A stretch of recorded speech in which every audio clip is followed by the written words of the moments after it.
Começa agora mais um programa Saúde e Bem-Estar e novamente aqui no Instituto de Neuropsiquiatria, conversando com a doutora Elizabeth. Mais uma vez eu quero te agradecer, doutora, por sempre estar disponível, né, participando do programa. Eu sei da sua agenda, que é super lotada. Eu que agradeço a oportunidade.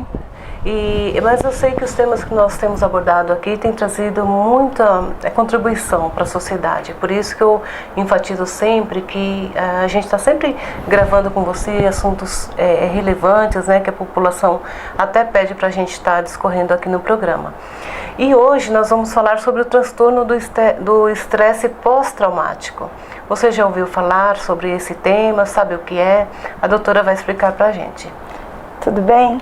Tudo. Então, o transtorno de estresse pós-traumático, ele é um transtorno bem frequente, porque ele está sempre associado à violência. E, infelizmente, nós vivemos num mundo, de um modo geral, violento, e o Brasil não é exceção.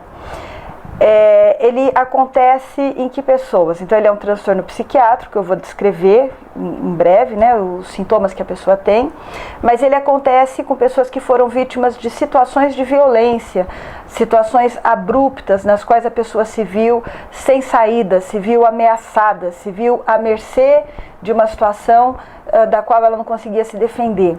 Então, por exemplo, uma vítima de assalto, vítima de sequestro, vítima de violência sexual, mas também pessoas que foram vítimas de guerra, mas também acidentes de carro, acidentes graves, por exemplo, a torres gêmeas, né? Ou pessoas que, na realidade, o transtorno de estresse pós-traumático começou a ser estudado nas vítimas da guerra, da Segunda Guerra Mundial e depois da Guerra do Vietnã. Então foi quando os psiquiatras começaram a perceber que algumas pessoas realmente não conseguiam lidar com essa situação. E aí o que acontece com essas pessoas? Elas têm uma coisa chamada revivescência, quer dizer... Só um instante interrompendo você, doutora. Também teve aquele caso lá da barragem, né, que se desfez agora em Minas. Ah, sim, isso, exatamente, também cai nisso daí. Quer dizer, é uma situação súbita, abrupta, é uma violência que não foi uma violência causada por uma outra pessoa, foi uma calamidade, mas é uma situação... Exatamente, essa daí também é uma situação. De Brumadinho. E aí eu aproveito para dizer que não é apenas a vítima que pode desenvolver o transtorno de estresse pós-traumático, mas também os socorristas, então bombeiro, polícia militar, os médicos, né, os paramédicos, socorristas, pessoas do SAMU, então todas as pessoas que veem ali a situação podem desenvolver sim o transtorno de estresse pós-traumático. E atualmente entende-se que mesmo as pessoas que ouviram falar, o que é até estranho, né, mas só de ouvir falar, se você se identificar muito com aquilo, você pode também desenvolver o transtorno de estresse pós-traumático. Então, como eu ia falando, então todas essas situações, o Brumadinho que você disse, enchente, aqueles deslizamentos também no Rio de Janeiro, mas o mais comum no Brasil é a violência interpessoal, né, em termos de frequência. Então, são as pessoas que são vítimas de abuso sexual, mas também assalto, sequestro, esse tipo de coisa. E aí o que acontece?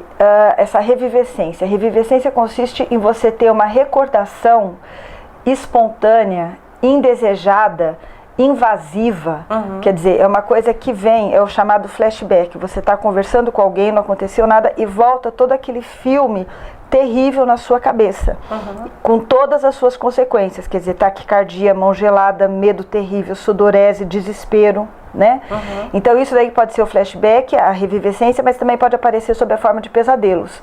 Então você acorda com aquele sonho terrível, que é a mesma coisa do flashback, só que você estava dormindo e aí você acorda.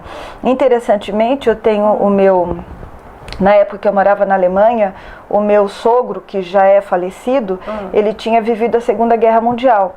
E na realidade ele conta assim, que ele foi piloto, que ele nunca viu uma batalha. Olha a história, ele nunca viu uma batalha, ele só era piloto, trabalhou até assim pouco tempo, ficou pouco tempo na guerra, mas ele, 40 ou 50 anos depois, quer dizer, já nos anos 90, 2000, ele ainda esporadicamente sonhava, tinha pesadelos com bomba estourando, com várias coisas da Segunda Guerra. Ele sonhava muito com isso. Então, para ver como é um evento, como é uma coisa forte, quer dizer, ainda que ele não tivesse o transtorno de estresse pós-traumático, clássico, com todos os seus sintomas, que eu vou continuar descrevendo, ainda assim, só o fato de ele ter participado tangencialmente da guerra já causou todo esse transtorno e que permaneceu mesmo 50 anos depois. Quer dizer, ainda também associado a sofrimento. Como eu ia falando, então, além da revivescência, que é você rememorar as coisas, relembrar essa recordação que é involuntária, a pessoa tem também um comportamento de esquiva. Então, muitas vezes a pessoa não quer mais sair de casa, não quer mais ir para tal lugar, não pode mais ouvir o rádio, não pode mais conversar com não sei quem, não pode ver um carro não sei de que cor. Então, ela tem vários comportamentos que a limitam, né? Quer dizer, vários medos que a limitam, que a restringem, que são esses comportamentos de evitação. Então pode ser que a pessoa, por exemplo, não consiga mais ir para o trabalho, né? Não consegue mais trabalhar, não consegue mais ir para o trabalho, ou não consegue mais dirigir um automóvel, e assim por diante, né? Ou não consegue nem mais, às vezes, nem mais sair de casa. Associado a isso, o terceiro sintoma é o que a gente chama de hipervigilância. É aquela pessoa que não consegue relaxar.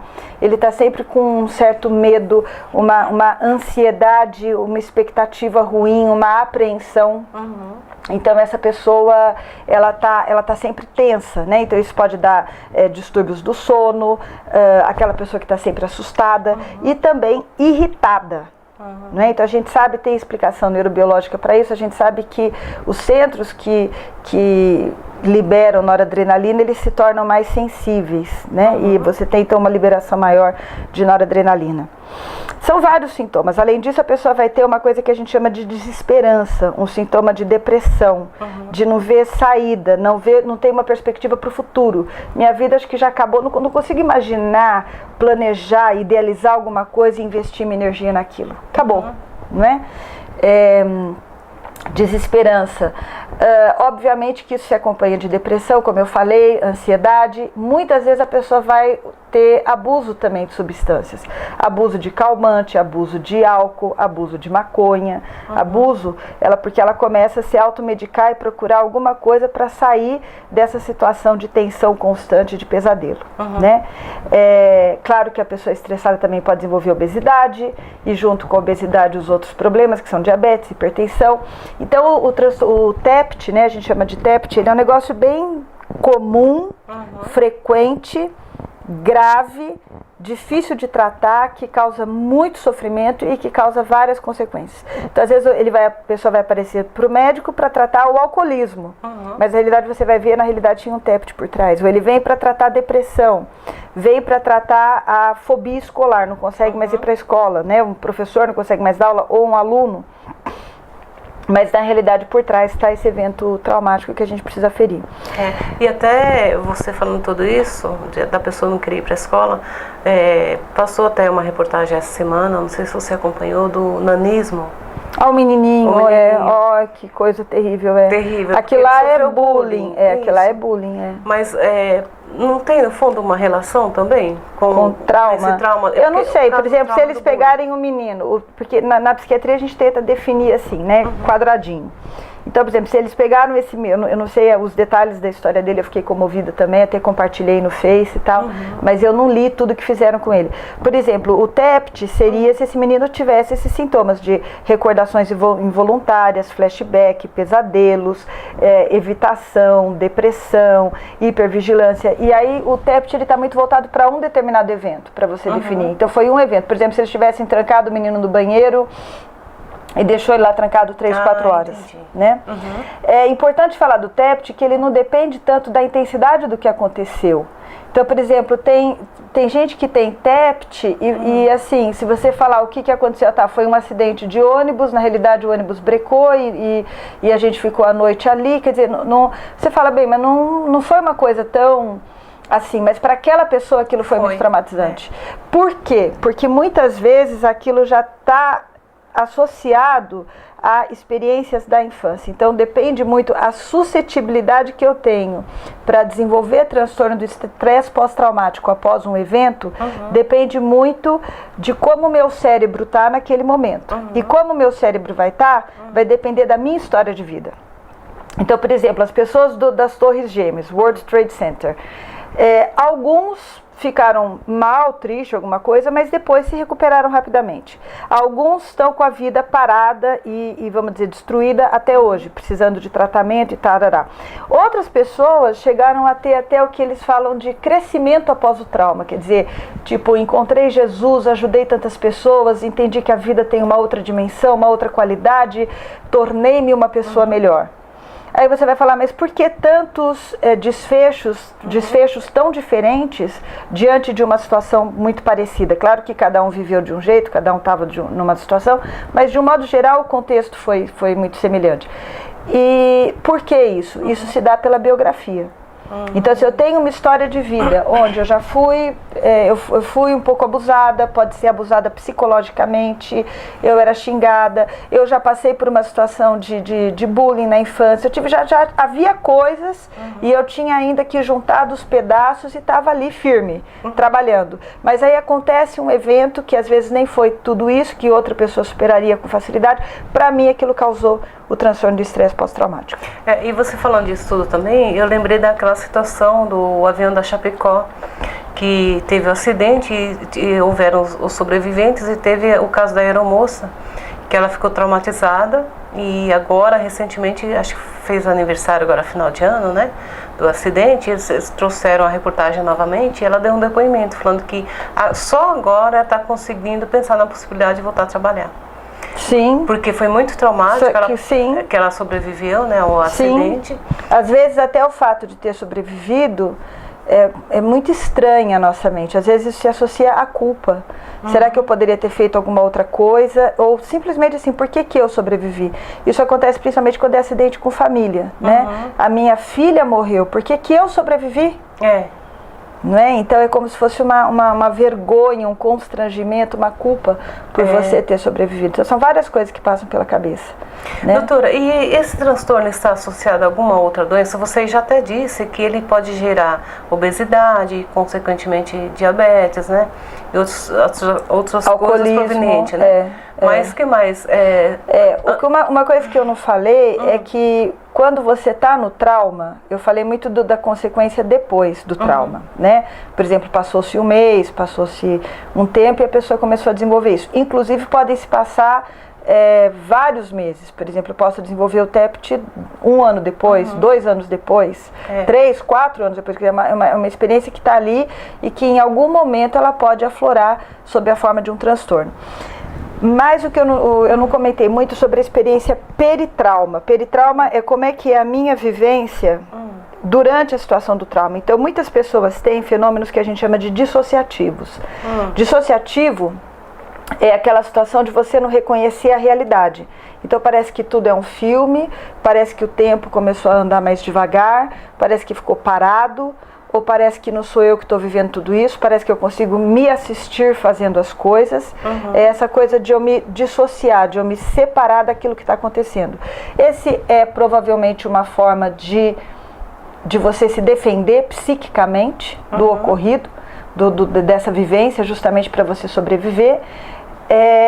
Mas isso também está associado às pessoas que têm esses fenômenos dissociativos. Elas podem, alguns estudos mostram, isso é controverso, mas que elas têm um risco maior de desenvolver o TEPT. Inclusive, o TEPT pode também aparecer com sintomas psicóticos. Então essa seria uma forma mais grave de eu estar com aquele trauma e começar a ter pensamentos de perseguição, alucinações, confundir a realidade, quer dizer, não ter mais um discernimento daquilo que realmente, do que é real, não é? Então o TEPT pode se manifestar com sintomas psicóticos, e essa situação de dissociação peritrauma, por que é interessante falar sobre isso? Porque ela impede que você posteriormente reconstrua de forma lógica e coerente o que realmente aconteceu. Então é muito comum que as pessoas que tenham sofrido trauma não consigam narrar, não consigam se lembrar corretamente do que aconteceu. Então a narrativa, ela é quebrada, ela é entrecortada, mas a memória emocional, ela é muito viva. A gente pode retomar isso depois do intervalo, que ele já está pedindo para a gente fazer o intervalo. Então não saia daí, a gente volta depois com esse tema e falando também sobre os possíveis tratamentos.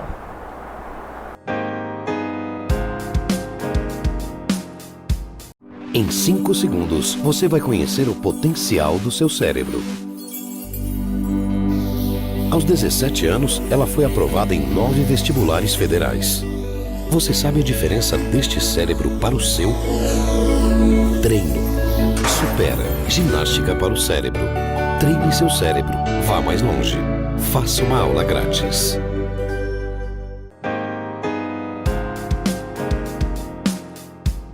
E de volta com o programa Saúde e Bem-Estar, falando desse tema muito interessante, que é o transtorno do estresse pós-traumático. A doutora vai falar pra gente sobre se há tratamento, de que forma que há, né, doutora? E também a gente estava abordando no bloco anterior sobre a dissociação, né? Isso, tá. Eu vou explicar um pouquinho sobre a dissociação e a dificuldade de relembrar o evento, porque isso tem a ver com tratamento também. Como eu estava dizendo no bloco anterior, quando a pessoa está ali naquela situação de trauma, então, por exemplo, a situação do acidente, eu estou vendo a pessoa que eu mais amo ali caída, toda cortada, aquilo parece que eu não consigo sentir nada, aquilo não é real, parece que é um filme, o tempo está devagar, parece que não sou eu que estou ali, não são as minhas emoções, eu não consigo entender tudo o que está acontecendo, né? Eu acho que todo mundo já teve um pouco essa situação de filme, né? De falar, né? É chocante demais. E esses fenômenos dissociativos, que os termos psiquiátricos que a gente usa são desrealização, que é esse não reconhecimento da realidade como tal, parece que não é real, e despersonalização, parece que não sou eu. Parece que eu não sou eu que estou vendo tudo isso, parece que quem está agindo não sou eu, não me sinto dentro de mim, né, como se fosse uma terceira pessoa. Então esses fenômenos, eles estão associados depois a talvez eles aumentam o risco de desenvolver o transtorno de estresse pós-traumático e talvez até de uma forma mais grave. Do ponto de vista neurobiológico, a gente tem vários tipos de memória, mas aqui vale falar sobre duas. Eu tenho um tipo de memória que é a minha memória consciente, que faz com que eu seja capaz de relatar o que aconteceu. E relatar o que aconteceu dentro de um contexto. Aconteceu em um determinado tempo e em um determinado espaço. Então eu consigo me lembrar, por exemplo, daquele dia que eu fui à feira, era um sábado à tarde, eu me lembro do entardecer, o sol estava se pondo, eu fui à feira, eu conversei com tal pessoa, eu estava usando tal vestido, eu me lembro daquela cena. E eu consigo reconstruí-la conscientemente e verbalmente.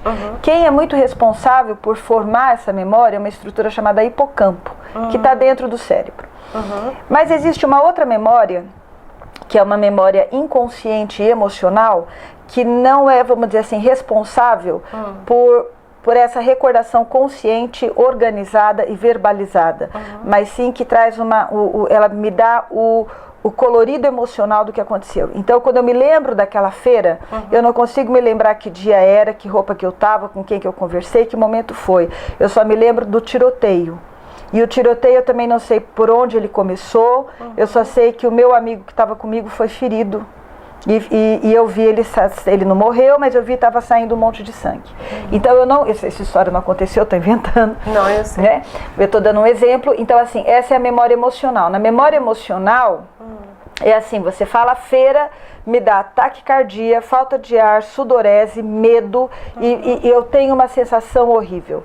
Então eu associo a um determinado estímulo, visão, cor, cheiro, música, o local, e me vem aquela emoção de novo. A gente sabe disso, memória emocional, por exemplo, eu começo a sentir um cheiro de pão fresquinho, aquilo me dá uma tristeza, aí eu vou falar, mas por que eu fiquei triste em sentir o cheiro do pão? O que tem a ver? Depois que eu vou falar, não, era por causa da minha avó que fazia pão, e a minha avó já faleceu.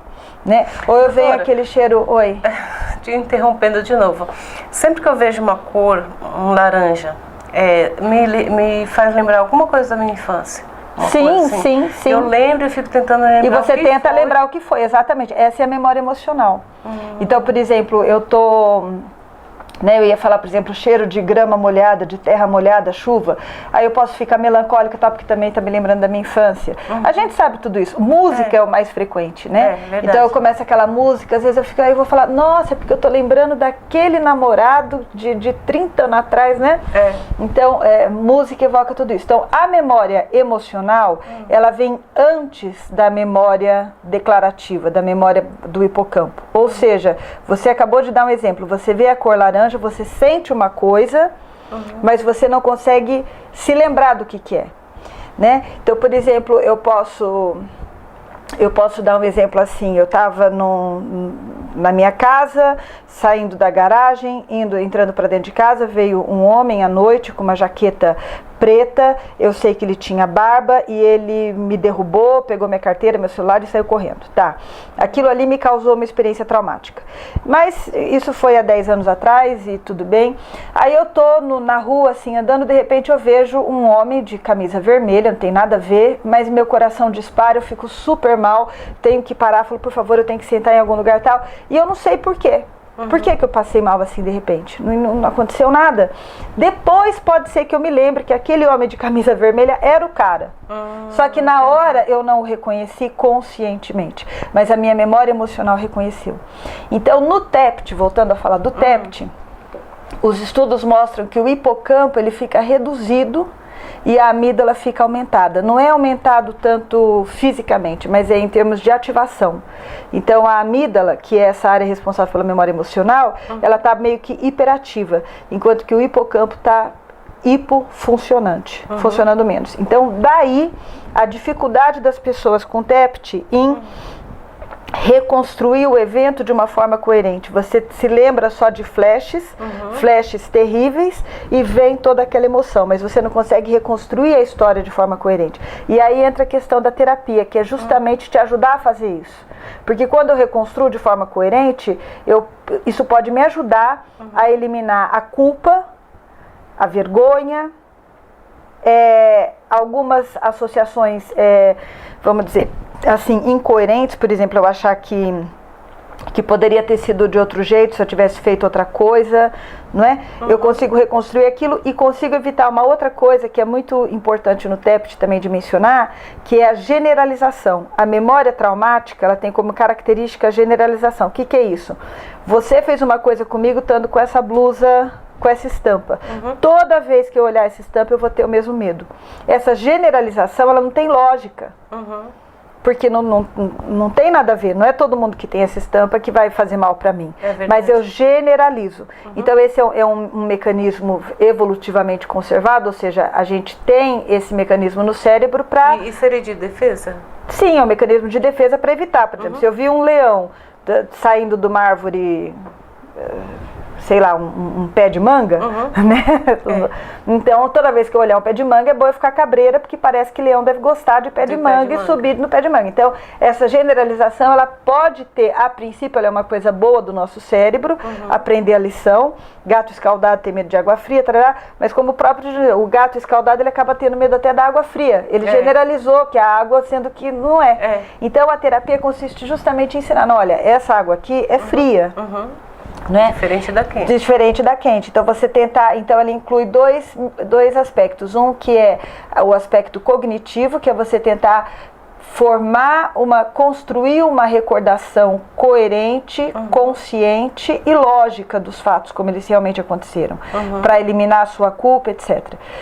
E o outro aspecto é a exposição. Então, por exemplo, às vezes você volta para o lugar onde aquilo aconteceu, ou você vai se expor àqueles objetos que te relembrar do trauma, e para que você evite para que você se contraponha a essa generalização.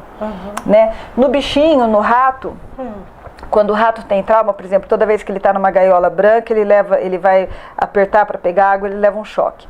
Vai apertar para pegar água, ele leva um choque. Então ele aprende a ter medo de apertar aquele botão de pegar água, tarará. Então você cria uma situação que traumatiza o animal. Depois você vai tirar esse medo dele. Nessa terapia, nesses experimentos com animais, a gente chama isso de extinção. Ou seja, na extinção você cria uma nova memória. Então agora você põe o ratinho numa outra gaiola e toda vez que ele apertar, ele não vai levar choque. Ele vai apertar, ele não vai levar choque. Ele vai apertar, ele não vai levar choque. No ratinho isso até que funciona, mas no ser humano, você tem um fenômeno que é, às vezes, mesmo você tendo essa extinção, quer dizer, eu fui no lugar, eu sei que não aconteceu, mesmo assim aquela memória traumática volta. A gente não sabe por que isso é assim, por que ela é resistente a esse tratamento que no homem a gente chamaria de terapia de exposição, dessensibilização sistemática, quer dizer, você aprender que não é bem assim, mas o trauma, a memória traumática, não que isso não funcione, em algumas pessoas vai funcionar, mas em outras não. Então é por isso que o TEPT é difícil de tratar, porque você cria uma nova memória, mas você não apagou a antiga do trauma. E essa antiga do trauma muitas vezes ela volta, às vezes até anos depois. E faz com que a pessoa sofra, né, doutora? Sim. E existe tratamento para esse transtorno? Então, é a terapia cognitiva que eu falei, você tentar ajudar a reconstruir o que aconteceu de uma forma lógica, coerente e tentando questionar a pessoa para que ela saia dessas convicções de culpa, de vergonha ou mesmo de raiva, de que tudo de que ela não foi capaz e tudo mais, que ela não transfira tudo aquilo para si mesma. A terapia de exposição que eu falei, que seria dessensibilização, essa revivescência ela pode acontecer também através de imaginação ou através de realidade virtual. Quer dizer, eu posso ir pedindo para a pessoa imaginar e de tanto, conforme ela vai imaginando, ela vai se dessensibilizando, aquilo vai causando menos medo, mas tudo isso dentro de um contexto terapêutico, e o terapeuta aqui é o psicólogo, e de fato um psicólogo com experiência em TEPT, porque não vai ser todo psicólogo que vai saber trabalhar com isso, é um transtorno grave, sério, complexo, então a pessoa precisa ter experiência. Então eu recomendo que se investigue bem com que profissional você vai se expor. E quais as consequências que esse transtorno traz, embora você já falou bastante sobre isso, mas as mais graves assim que você conhece? A mais grave pode ser até o suicídio, né? Suicídio, isolamento profundo, depressão profunda, uso de drogas, uso de álcool, parar de trabalhar, parar de fazer tudo, ficar só em casa, medo de tudo. É um pesadelo. É um pesadelo, né? né? É um pesadelo que a pessoa vive. E aí ela deve procurar, então... Sim, ajuda. Aí a medicação, a gente usa a medicação também, por exemplo, medicação para depressão, às vezes um tranquilizante. Esse transtorno pode gerar uma depressão também, né? Sim, sim. Então você pode usar a medicação, mas a medicação não é o principal, porque a medicação ela vai estar auxiliando a reduzir um pouco aquela dor naquele momento. Então tudo bem, ela é válida, né? Você vai reduzir um pouco aquela dor, mas o principal é você reprocessar, reelaborar o que aconteceu. Tem uma forma de terapia que me interessa, que é o yoga para o TEPT. Eu sou formada em yoga, né? Eu fiz um curso de professora de yoga, né? Eu praticava, no momento eu parei, mas eu gosto muito dessa coisa do yoga. E eu acho que existe uma formação que essa eu não fiz, mas que lendo assim me interessa, que é o yoga para o trauma. É você usar as técnicas, porque o yoga trabalha muito com respiração, com você focar ali naquele momento, né? Aí entra o mindfulness, que é o foco no presente, e você conseguir se acalmar. Então eu imagino que isso deva ajudar sim, né? Tem estudos que mostram que ajuda. No TEPT sempre é assim, tem estudos que mostram isso parece que ajuda, isso parece que ajuda, isso parece que ajuda, mas não tem uma coisa assim que você fala, isso tem um resultado de eliminar os sintomas em 80% dos casos, por exemplo. Não tem. Doutora, a gente já está caminhando para o final do programa, o diretor ali já finalizou, mas aqui falando do seu instituto, que você oferece muitas oficinas que são formas, né, de terapias para ajudar os pacientes, sim, né, que vêm aqui na sua clínica. Sim. O yoga seria interessante também, né? Já que você gosta do tema, de repente ajudaria bastante. Eu começar a dar aula de yoga aqui para os pacientes, vou pensar no caso, vamos ver. Certo. Bom, o nosso programa vai ficando por aqui, eu espero que você tenha gostado, e eu sempre digo, se você tem algum tema que você tem dúvida e gostaria que a doutora esclarecesse, é só você mandar um e-mail para a gente, que está passando aqui no rodapé do nosso programa, mas já vou até falar para você. é Roseli com Y Faria 801@gmail.com. Você manda um e-mail pra gente, a doutora também pode falar o dela, né, doutora? Se as pessoas ecastelon@hotmail.com. Eu te interrompi, fala de novo. ecastelon@hotmail.com. Isso. E você pode mandar a sua sugestão, né, do assunto que você quer ver debatido aqui no programa.